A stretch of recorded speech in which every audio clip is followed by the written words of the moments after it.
Everyone, welcome back to my channel. ಎಲ್ಲರೂ ಹೇಗಿದ್ದೀರಾ? ನಾನಿವತ್ತು ಬ್ರೇಕ್ಫಾಸ್ಟ್ ರೆಸಿಪಿಯೊಂದಿಗೆ ಬಂದಿದ್ದೇನೆ. ಹೆಲ್ದಿಯಾದ ಬ್ರೇಕ್ಫಾಸ್ಟ್ ರೆಸಿಪಿ ಅಂದರೆ ಬೀಟ್ರೂಟ್ ದೋಸೆ. ಬನ್ನಿ ನೋಡುವ ಹೇಗೆ ಮಾಡೋದಂತ. ತುಂಬ ಹೆಲ್ದಿಯಾದ ಬ್ರೇಕ್ಫಾಸ್ಟ್ ಅಂತ ಹೇಳ್ಬೋದು. ಅಷ್ಟೇ ಅಲ್ಲದೆ ಇದಕ್ಕೆ ಪಿಂಕ್ ದೋಸೆನಂತನೂ ಕರಿಬಹುದು. ಈ ವಿಡಿಯೋವನ್ನು ಸ್ಕಿಪ್ ಮಾಡದೆ ಕೊನೆಯವರೆಗೂ ನೋಡಿ. ಇನ್ನೂ ಯಾರು ನನ್ನ ಚಾನೆಲ್ಗೆ ಸಬ್ಸ್ಕ್ರೈಬ್ ಮಾಡಿಲ್ಲ, ಬೇಗ ಬೇಗ ಸಬ್ಸ್ಕ್ರೈಬ್ ಮಾಡಿ. ಇಲ್ಲಿ ನಾನು ತಗೊಂಡಿದ್ದೇನೆ 2 ಕಪ್ ದೋಸಾ ರೈಸ್. ಇದರಲ್ಲಿ 2 ಕಪ್ ಇದೆ. ಇದಕ್ಕೆ ಹಾಕ್ತಾ ಇದ್ದೇನೆ 1/4 ಕಪ್ ಉರದ್ ದಾಲ್. ನೋಡಿ, ಇದನ್ನು ಒಳ್ಳೆದಾಗಿ ನೀರಲ್ಲಿ ತೊಳೆದು 4-5 ಸಲ ನೀರಲ್ಲಿ ತೊಳೆದು ತಂದಿದ್ದೇನೆ. ಇದಕ್ಕೆ ಹಾಕುವ 1 ಟೇಬಲ್ ಸ್ಪೂನ್ ಅಷ್ಟು ಫೆನುಗ್ರೀಕ್ ಸೀಡ್ಸ್. ನೋಡಿ, 1 ಟೇಬಲ್ ಸ್ಪೂನ್ ಹಾಕಿದ್ದೇನೆ. ಇದು ಹಾಕಿದ ಮೇಲೆ ತೊಳಿಬೇಕಂತ ಇಲ್ಲ. ಮತ್ತು ಇದನ್ನು ಸೋಕ್ ಮಾಡಲಿಕ್ಕೆ ಇಡುವ. ಒಂದು 4-5 ಅವರ್ಸ್ ಇಟ್ಟರೆ ಒಳ್ಳೆ ಸೋಕ್ ಆಗುತ್ತೆ. ನೋಡ್ಬೋದು ನೀವು. ಈಗ ಇದು ಗ್ರೈಂಡ್ ಮಾಡಲಿಕ್ಕೆ ರೆಡಿ ಆಗಿದೆ. ಈಗ ಇದನ್ನು ಮಿಕ್ಸಿ ಜಾರಿಗೆ ಹಾಕಿ ಫಟಾಫಟ್ ಗ್ರೈಂಡ್ ಮಾಡಿ ತರುವ.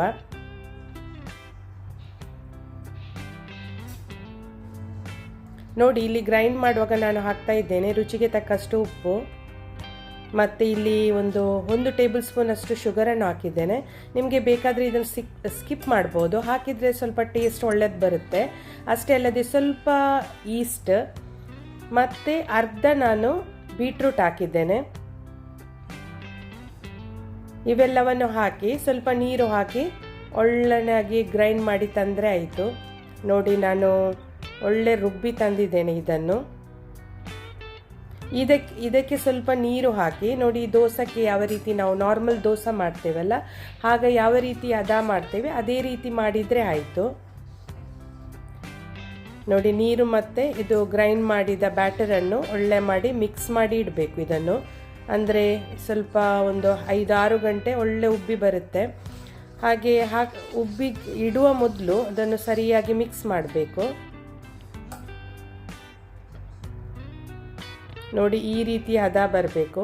ಇದನ್ನು ಒಂದು 5-6 ಗಂಟೆ ಇಟ್ಟರೆ ನೋಡ್ಬೋದು ನೀವು ಒಳ್ಳೆ ಉಬ್ಬಿ ಬಂದಿದೆ.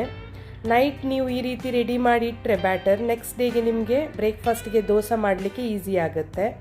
ಮತ್ತು ಇದನ್ನು ಮಕ್ಕಳಿಗೆ ಟಿಫಿನಿಗೆ ಮತ್ತು ಬ್ರೇಕ್ಫಾಸ್ಟಿಗೆ ಆಗಿರ್ಬೋದು ಮತ್ತು ಡಿನ್ನರಿಗೆ ಆಗಿರ್ಬೋದು, ನೀವು ಈವ್ನಿಂಗ್ ಸ್ನ್ಯಾಕ್ಸ್ ಆಗಲಿ ಮಾಡಿ ತಿನ್ನುವಂಥ ದೋಸೆ. ತುಂಬ ಹೆಲ್ದಿ ಕೂಡ ಮತ್ತು ತುಂಬ ಟೇಸ್ಟಿಯಾಗಿ ಬರುತ್ತೆ ಈ ಬೀಟ್ರೂಟ್ ಎಲ್ಲ ಹಾಕಿ ಮಾಡಿದರೆ. ಈಗ ಕಾವಲಿ ಒಳ್ಳೆ ಬಿಸಿಯಾಗಿದೆ. ಇದಕ್ಕೆ ನಾನು ಬ್ಯಾಟರನ್ನು ಹಾಕ್ತಾ ಇದ್ದೇನೆ. ನೋಡ್ಬೋದು ಯಾವ ರೀತಿ ದೋಸೆ ಬಂದಿದೆ ಅಂದರೆ ಪಿಂಕ್ ಆಗಿ, ತಿಂಡಕ್ಕೂ ಅಷ್ಟೇ ಟೇಸ್ಟಿ. ಇದಕ್ಕೆ ಚಟ್ನಿ ಏನು ಬೇಕಂತ ಇಲ್ಲ, ಹೀಗೇ ಬೇಕಾದರೆ ತಿನ್ಬಹುದು. ನೋಡಿ, ಕಲರ್ ಯಾವ ರೀತಿ ಬಂದಿದೆ. ಸೂಪರಾದ ಟೇಸ್ಟಿಯಾದ ಬ್ರೇಕ್ಫಾಸ್ಟ್ ರೆಡಿ ಆಗುತ್ತೆ.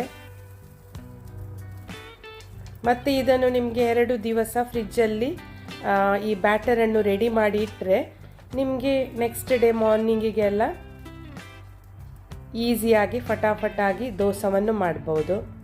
ಇದಕ್ಕೆ ನಾನು ಮೇಲ್ಗಡೆಯಿಂದ ಸ್ವಲ್ಪ ತುಪ್ಪವನ್ನು ಹಾಕಿದ್ದೇನೆ. ಆಗ ತುಂಬ ಟೇಸ್ಟಿ ಆಗುತ್ತೆ.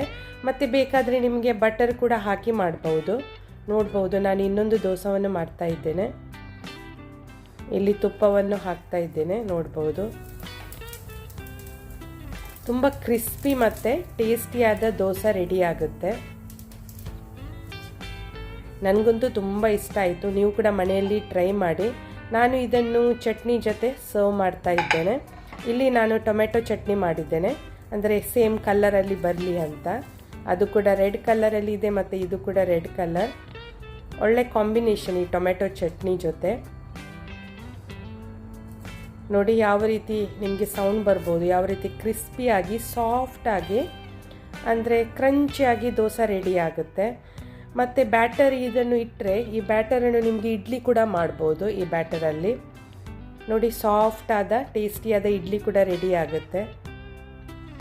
ತುಂಬ ಈಸಿ ಕೂಡ ಮಾಡಲಿಕ್ಕೆ. ಒಮ್ಮೆ ಗ್ರೈಂಡ್ ಮಾಡಿ ಇಟ್ಟರೆ ನಿಮಗೆ ಬೇಕಾಗುವಾಗ ಇದನ್ನು ಫ್ರೈ ಮಾಡ್ಬೋದು ಯಾ ಇಡ್ಲಿ ಮಾಡ್ಬೋದು. ಅಷ್ಟೇ ರುಚಿಯಾಗಿರುತ್ತೆ. ಇದಕ್ಕೆ ಚಟ್ನಿ ಸಾಂಬಾರು ಏನು ಬೇಕಂತ ಇಲ್ಲ, ಹೀಗೇ ಬೇಕಾದರೆ ತಿನ್ಬೋದು. ಅಷ್ಟು ಟೇಸ್ಟಿ ಇದು. ನೀವು ಕೂಡ ಒಮ್ಮೆ ಟ್ರೈ ಮಾಡಿ ನೋಡಿ ಯಾವ ರೀತಿ ಸಾಫ್ಟಾಗಿ ಬಂದಿದೆ ಇಡ್ಲಿ. ನಿಮಗೆ ಇಷ್ಟ ಆದರೆ ಒಂದು ಲೈಕ್ ಕೊಡಿ, ಶೇರ್ ಮಾಡಿ, ಸಬ್ಸ್ಕ್ರೈಬ್ ಮಾಡಿ. ನೋಡಿ ಯಾವ ರೀತಿ ಸಾಫ್ಟಾಗಿ ಬಂದಿದೆ ಇಡ್ಲಿ.